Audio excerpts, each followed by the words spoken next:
Mr. Speaker, I stand before you today to offer an apology to former students of Indian residential schools.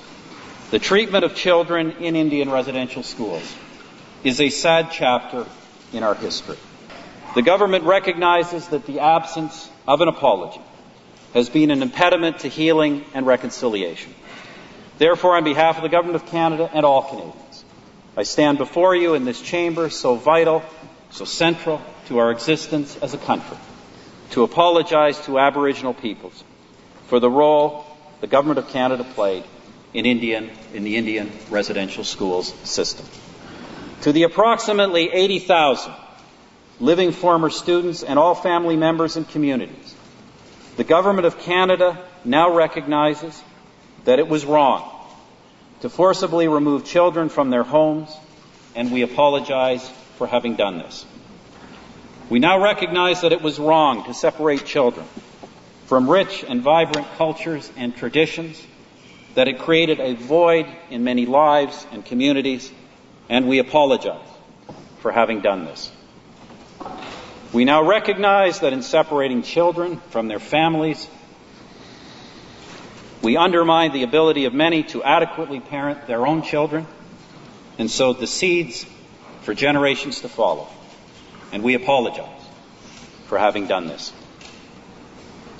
We now recognize that far too often these institutions gave rise to abuse or neglect and were inadequately controlled. And we apologize for failing to protect you.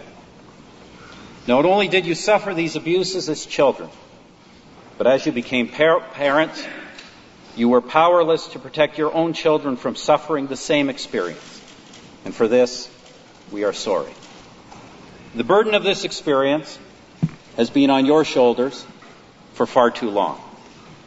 The burden of this experience is properly ours as a government and as a country. There is no place in Canada for the attitudes that inspired the Indian residential school system to ever prevail again. You have been working on recovering from this experience for a long time. And in a very real sense, we are now joining you on this journey. The Government of Canada sincerely apologizes and asks the forgiveness of the Aboriginal peoples of this country for failing them so profoundly. The cornerstone of the settlement agreement is the Indian Residential Schools Truth and Reconciliation Commission. This commission represents a unique opportunity to educate all Canadians on the Indian residential schools system.